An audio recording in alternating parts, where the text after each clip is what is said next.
是咁的，講起亞洲美食，大家通常諗起啲咩呢？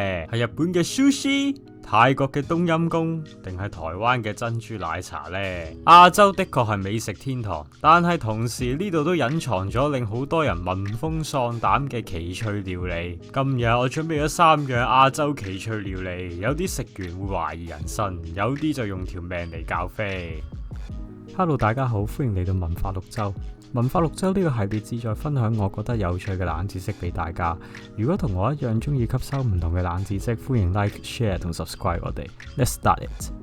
選手1號白子，單睇個名係咪覺得好文雅、好潔白呢？當師傅將條白子擺喺面前，哇，天仙咁靚，一嚿嚿呈奶白色、曲曲折折、表面滑溜溜嘅物體。有人話佢似縮細咗嘅豬腦，亦都有人形容佢好似天空上一嚿嚿純白嘅雲朵。日本人更加視之為冬季嘅味覺之王，係非常珍貴嘅食材嚟噶。但係你有冇諗過白子嘅真身其實係咩呢？白子即係魚類嘅精巢，負責製造精子嘅器官。通常我哋食到嘅係鱈魚、安康魚或者最頂級河豚嘅白子。換句說話咁講，當你食落去嗰陣，其實你係食緊成千上萬嘅魚嘅子孫。不過如果你克服到呢個心理障礙，恭喜你，你會打開新世界嘅大門。日本人形容白子嘅口感係海洋嘅鵝肝或者奶油，完全冇腥味，外層有一層好薄嘅膜，一咬開，入面細膩嘅脂肪就會喺你口腔入面爆炸，瞬間融化，嗰種 creamy 嘅程度，豆腐都比唔上。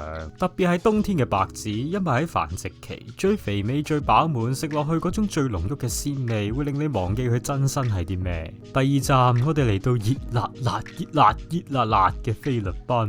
行喺菲律賓嘅街頭，尤其夜晚，你會聽到小販喺度嗌巴嚕巴嚕巴嚕。如果你貪得意買咗粒，恭喜你，你將會面對人生最大嘅視覺衝擊。外表睇落，其實佢同普通雞蛋、鴨蛋冇乜分別，但係你敲碎個殼嗰陣，你會見到隻縮細版嘅異形。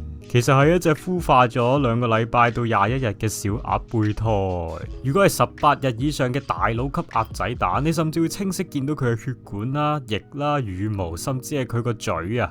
咁點解菲律賓人咁中意食呢？因為喺當地鴨仔蛋俾人視為廉價嘅天然偉哥同埋高蛋白補品。好多菲律賓男仔收工之後都會拍翻粒補身，趁住今晚有心有力啊嘛。不過對於我哋嚟講，食呢粒嘢需要嘅唔係體力啊，而係勇氣啊。最後一站，我哋嚟到亞洲神奇國度印度。喺印度嘅街頭，你會見到一種好常見嘅小食，叫做片。通常係一塊檳榔葉，再包住啲香料、乾果、糖漿同埋檳榔碎。當地人當係香口膠或者甜品咁食，用嚟清新口氣同埋幫助消化。聽到好似好正常，但係印度人又點會甘於平凡呢？於是就出現咗進化版嘅火焰檳榔。顧名思義，老細會直接拎個火機點着佢，直接高溫燃燒一波。呢個時候，老細就會趁個火燒得最旺嗰下，禮手將個檳榔一嘢塞落你個口度。好多人睇到呢度都會心諗：黐線㗎，個嘴唔會燒爛咩？其實成個食法都係經過印度人精心研究嘅科學實驗。個火源通常都係嚟自浸咗烈酒或者精油嘅丁香，所以個火睇落去好猛，其實溫度唔算極高。當老細一嘢塞入你個口嘅時候，你只要合埋個嘴，口腔嘅氧氣瞬間切斷，個火自然就會熄滅。加上有口水幫手降溫，理論上係唔會燒到你條脷或者喉嚨嘅。好多試過嘅勇者都話呢個係一種極致嘅冰火五重天。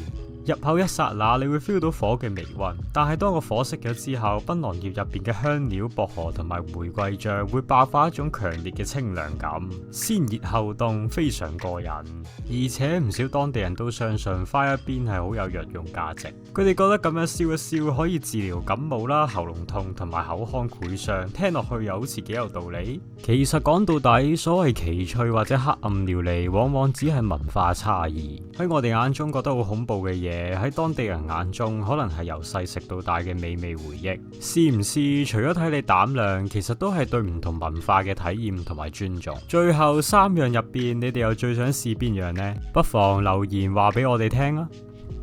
中意呢類型影片嘅，不妨撳個掣訂閱我哋文化沙漠嘅頻道，再打開埋個鐘仔，咁喺我哋下一次出新一集嘅時候，你就會第一時間睇到啦。我哋下一集再一齊發掘更加多嘅文化綠洲啦，拜拜。好冷啊！我在東北玩泥巴，雖然東北不大，我在大連沒有家。好冷啊！我在東北玩泥巴，雖然東北不大，我在大連沒有家。好冷啊！